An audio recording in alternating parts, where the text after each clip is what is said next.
Assalamualaikum warahmatullahi wabarakatuh. Hari ini kita akan belajar tema 3, subtema 2, pembelajaran 1 tentang wujud benda. Namun sebelum kita belajar, jangan lupa kita berdoa terlebih dahulu dan mencuci tangan menggunakan air dan sabun.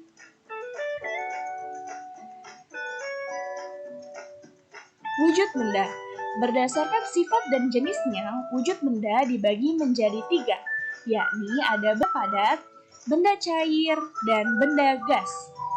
Ada yang tahu di sini atau bisa menyebutkan contoh dari benda padat, cair, dan gas? Oke, kita simak berikut ini.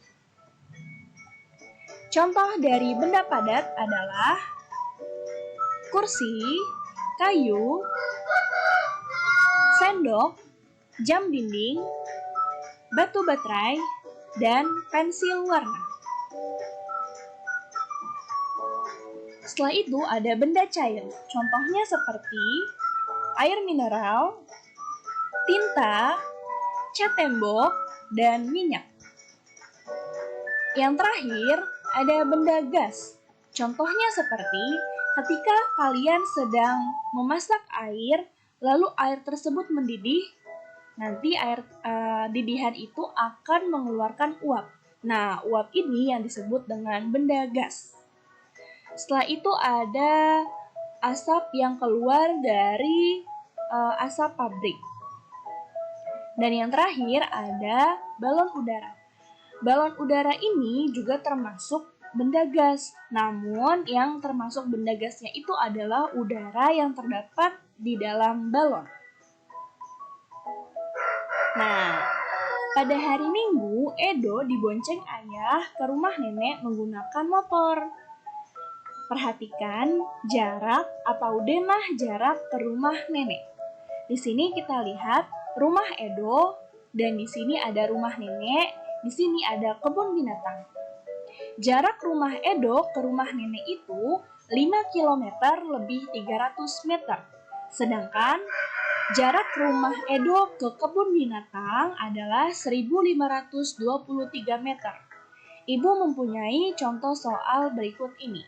Yang pertama, berapa jarak rumah Edo ke rumah nenek tetapi dalam satuan meter? Yang kedua, berapa jarak rumah Edo ke kebun binatang dalam satuan kilometer dan meter? Untuk menjawab soal ini, apakah kalian masih ingat tangga dari satuan panjang kemarin? Ya, kita kembali lagi ke sini. Di pembelajaran sebelumnya, kita sudah bisa merubah meter ke sentimeter. Kalian masih ingat ya, apabila turun itu selalu dikali.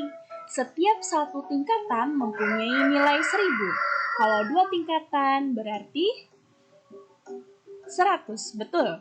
Kalau 3 tingkatan berarti 1000. Nah, 1 kilometer berapa meter ya? Kita hitung yuk. Kilometer, 1 kilometer berapa meter? Kita hitung dari kilometer ke meter. 1, 2, dan 3. Nah, 3 tingkatan berarti punya nilai 1000. Karena turun berarti dia dikali. Berarti kita sudah bisa menjawab soal yang ada pada sebelumnya.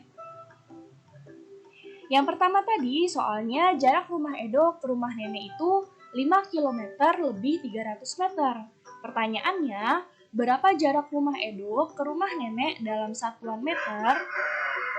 Oke, karena tadi kita sudah menghitung di satuan panjang di tangga itu, di satuan panjang pada gambar sebelumnya, 5 km itu sama dengan 5.000 meter. Dari mana? Karena 1 km itu sama dengan 1000 meter. Jadi 5 dikali 1000 hasilnya 5000. Nah, 300 meternya tetap tidak dirubah karena dalam satuan meter. Setelah itu, kita bisa jumlahkan 5 km ditambah 300 meter sama dengan 5.000 meter ditambah 300 meter menjadi 5.300 meter. Jadi, jarak rumah Edo ke rumah nenek dalam satuan meter adalah 5.300 meter. Selanjutnya, jarak yang harus ditempuh Edo dari rumah ke kebun binatang adalah 1.523 meter. Nah, yang ditanyakan adalah berapa jarak rumah Edo ke kebun binatang dalam satuan kilometer dan meter. Nah, ini tinggal kita rubah. Karena 1 kilometer itu terdiri dari 1.000 meter, maka kita jabarkan terlebih dahulu. 1.523 meter sama dengan 1.000 meter ditambah 523 meter. 1.000 meternya ini kita rubah ke kilometer. Menjadi 1 kilometer ditambah 523 meter. Nah, ini adalah hasilnya. Kenapa bisa 1 kilometer? Karena 1 meternya itu adalah 1.000. Gitu. Jadi, 1.000 dibagi 1.000, hasilnya 1. Selanjutnya, adakah yang tahu benda apakah ini? Ini adalah altimeter. Altimeter ini adalah alat yang digunakan untuk mengukur ketinggian suatu titik dari permukaan laut. Biasanya alat ini digunakan untuk mengukur tinggi pesawat pesawat saat terbang dari permukaan laut. Juga untuk mengukur tinggi gunung dan hal lain yang berhubungan dengan ketinggian. Oke, sekian dulu pembelajaran hari ini. Semoga bermanfaat. Dan semoga kita semua selalu dalam keadaan sehat. Assalamualaikum.